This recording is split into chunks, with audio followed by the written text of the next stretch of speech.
Hello, welcome to Pub Football Reviews. Looking back over last weekend's Premier League action. What a weekend. By Monday, there'd been the record number of goals in a Premier League weekend on a Saturday and Sunday since it went down to 20 teams. So that's since 1994 or something like that, with 39 goals. Incredible. The goals just did not stop.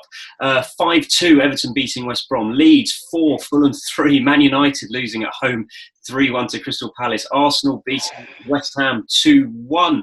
On to Sunday's game. Southampton losing at home 5-2 to Tottenham Hotspur. Newcastle going down at home 3-0 to Brighton. Chelsea getting beaten by Liverpool 2-0. Red card to Christensen not helping their cause. Leicester beating Burnley 4-2.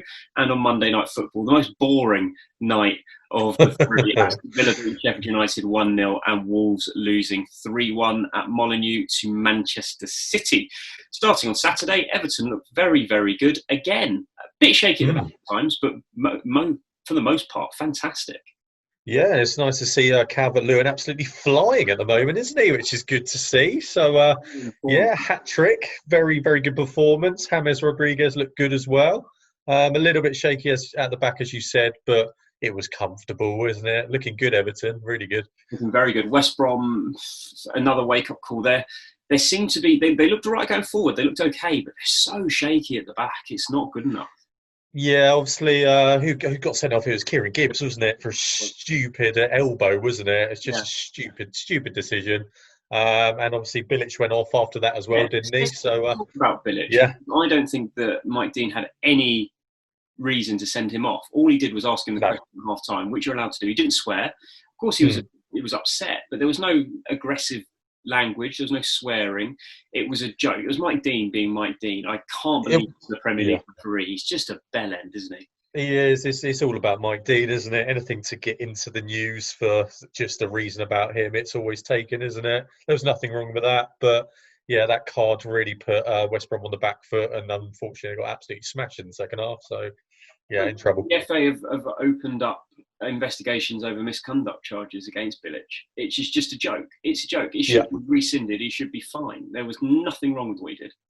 No, agreed. It sums up some of the decision making at the top end of the football league, doesn't it? So West Brom are in trouble. It's nice to see him score some goals, but I do very, very much feel sorry for them. The two players that they're sort of going to be carrying the side if they've got any chance of staying up. They're the two young'uns, the two creative players that the fans are so excited about. But they could lose them in January if results don't pick up. They're very exciting talents. Yeah, exactly. I think West Ham are absolutely ruining the loss of Dean Garner, aren't they, already? And as you say, if they have a blinder till sort of Christmas, January time, I wouldn't be surprised if they pick them off and go, actually, do you know what? I'd love you in the squad for the back end of the season. And they might be in real trouble. First Premier League game at Ellen Road. Leeds beating Fulham 4-3. Leeds 4-1 up. Fulham seemingly with the same tactics as last time they're in the Premier League a couple of years ago, which is just score as many as you can, hope you don't concede too many. But as has been proven yet again, can't concede 4 goals in the Premier League. No, I agree. This is going to be Leeds all season, I think. 14 goals in 2 games is just a ridiculous aggregate so far, isn't it? Thankfully, they're on the right end of it, which was good to see. But to concede 2 goals second half when you're absolutely plain sailing, it's a bit disappointing, but they thoroughly deserved it, though. Bamford scoring again. That'll be good for him, especially with Rodrigo not off the mark yet in the Premier League. Scored, assist. Yeah, he played really well, actually. And he's actually really hit the ground running, where I think we both thought he was going to be absolutely terrible. So, it's good to see him really, really hit the ground running. Fulham need to sort their defence out. They're fine going forward, no problems going forward whatsoever, but they really need to sort the defence out. Yeah, I saw the kind of post-match with Scott Park, and it had the sense of, if we can stop conceding crap goals, sorry for saying a bad word there, if they can cut out the rubbish, they've got half a chance. But you can't give, I think 3 of the goals are absolutely awful, and you cut those out, they're right in the mixer, but yeah, they're poor, really poor. Right, Manchester United, a team that both of us, or I predicted to finish in the top 4. I don't think you did actually finish 5th. Off to an absolutely shocking start against Crystal Palace. The only positive is Donny van der Beek scoring on his debut. A 3-1 loss. It was really bad. And a lot of people are calling for more money to be spent by Ed Woodward, but they've still spent a lot of money on that squad. That's an expensively assembled squad that is not performing. Pogba and Fernandes played together in midfield, didn't perform. I don't really know.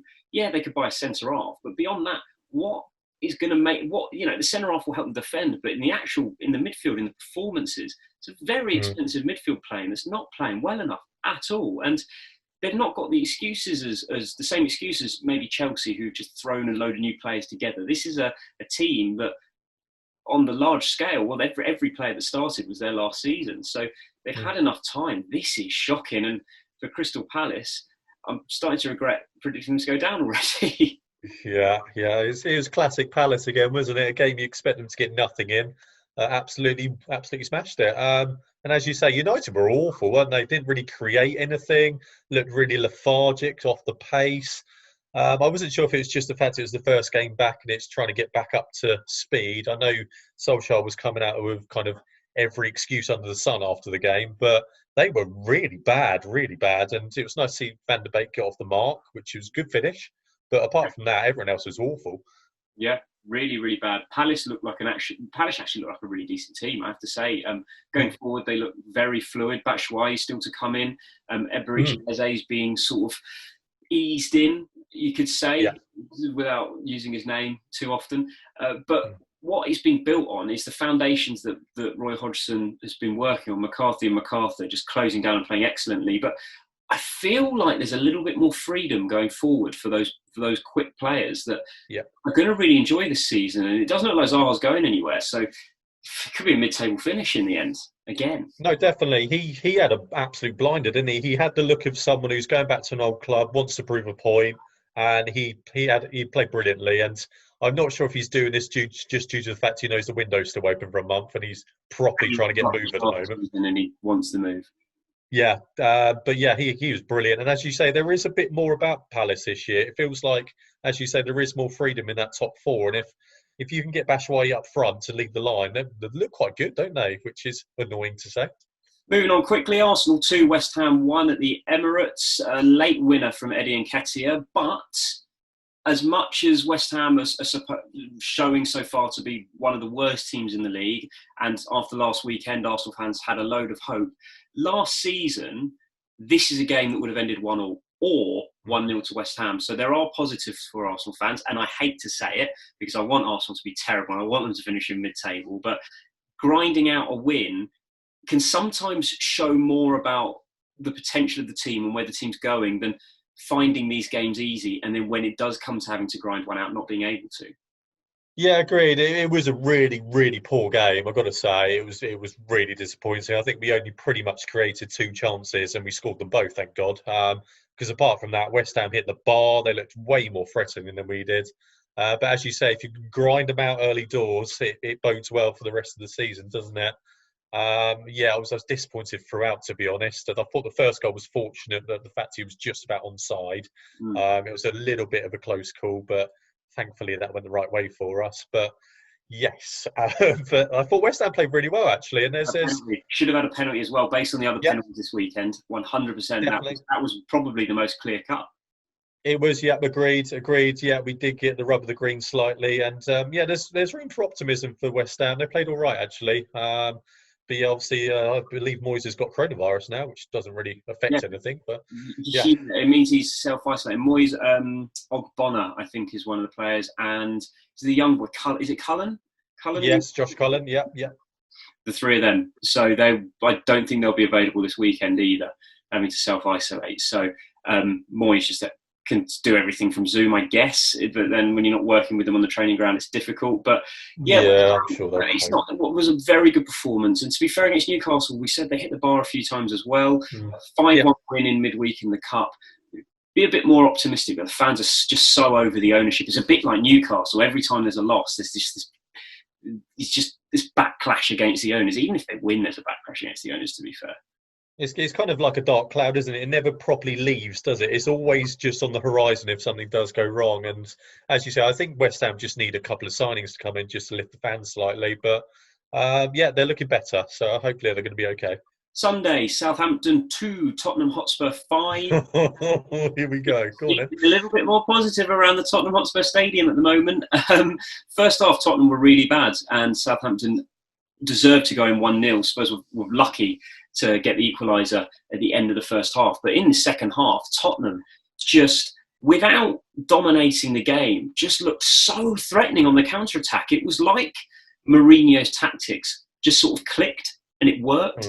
Kane dropped in between the lines to pick up the ball. His passing was phenomenal. That was a world-class performance from Harry Kane. 4 assists and a goal, just showing the depth to his game. He's not just a finisher. And Son Heung-min was absolutely lethal. Once you add Bale to that as well, Tottenham could look very, very good.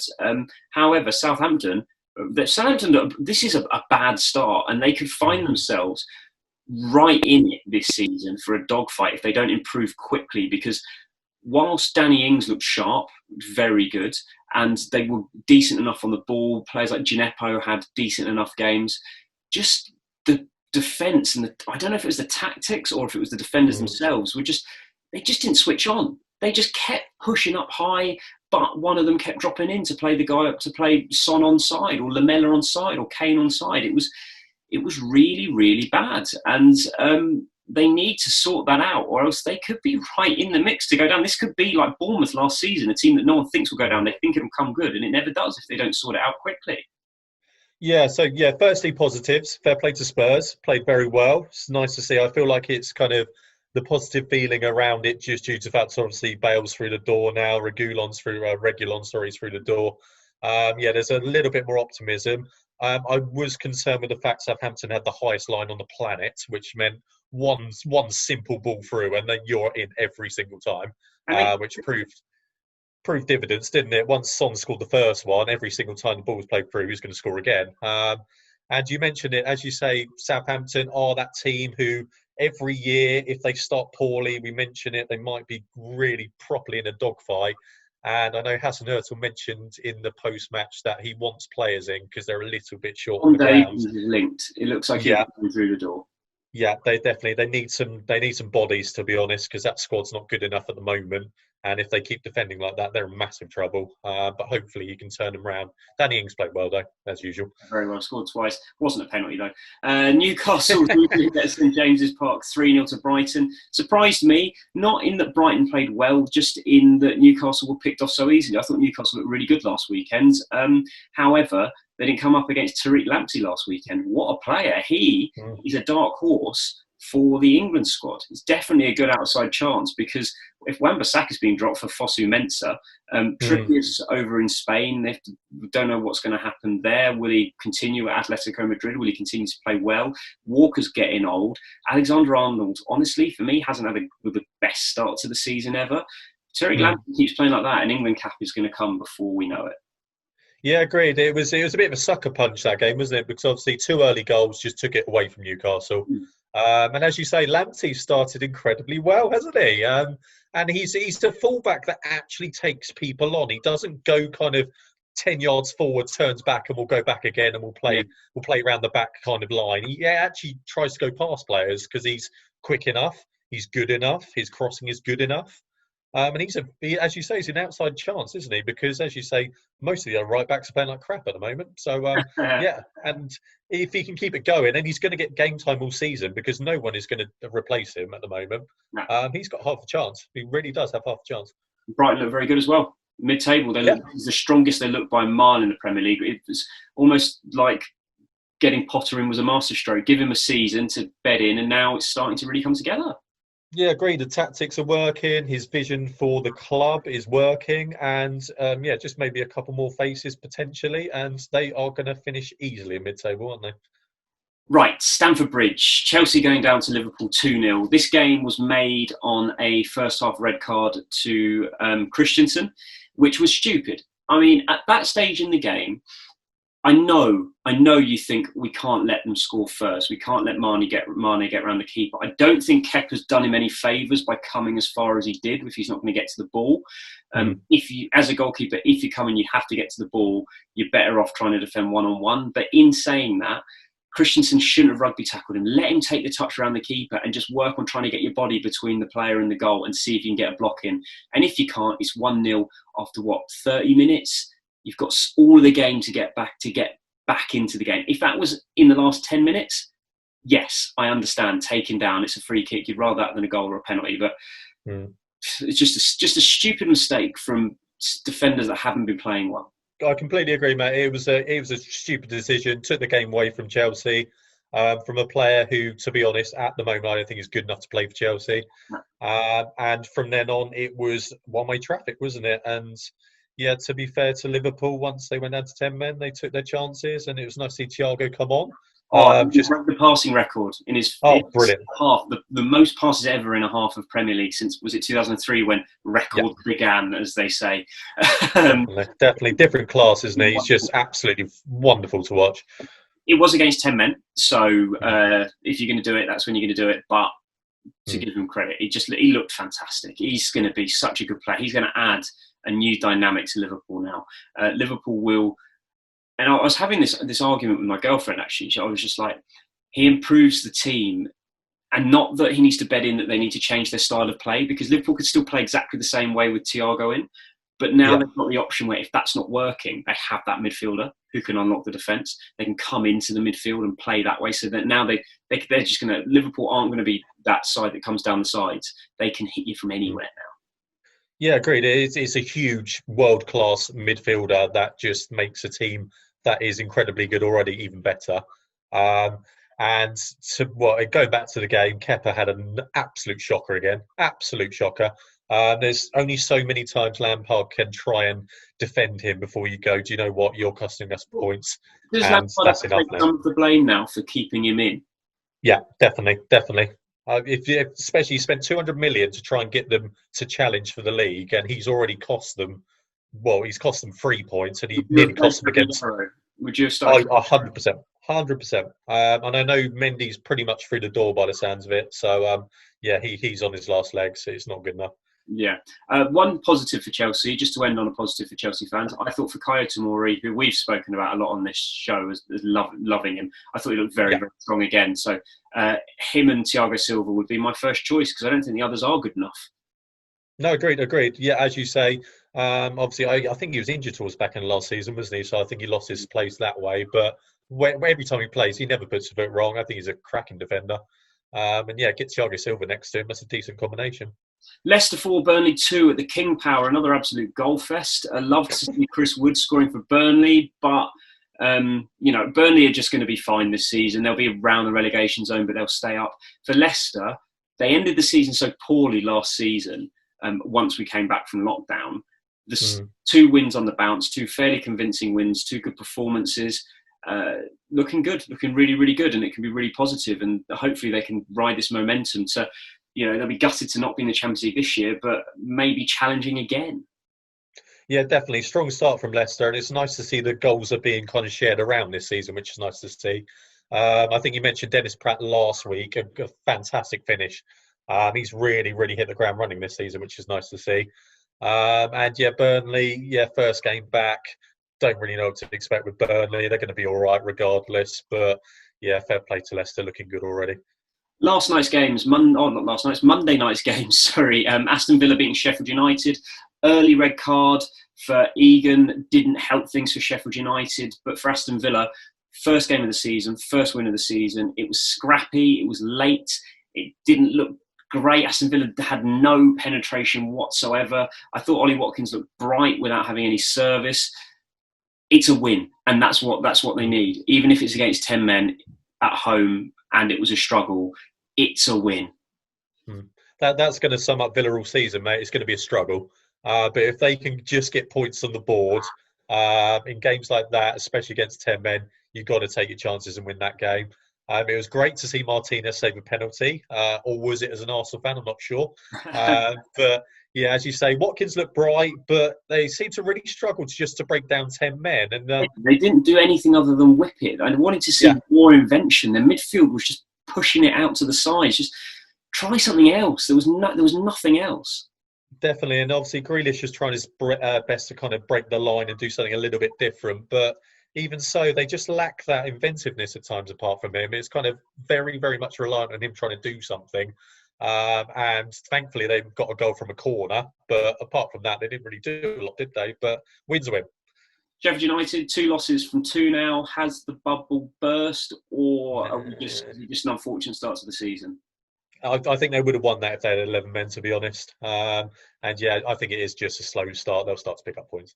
Wolves 1, Man City 3. Man City looked fabulous. There was a period where Wolves looked like they were coming back into it, but to be completely honest, I just thought Man City were brilliant. I thought they were absolutely brilliant, and I'd be very happy if I was a Man United fan seeing Man City fan. I'd be very unhappy if I was a Man United fan seeing that performance in the first game of the season on the road at Molineux, considering Wolves did the double over them last season.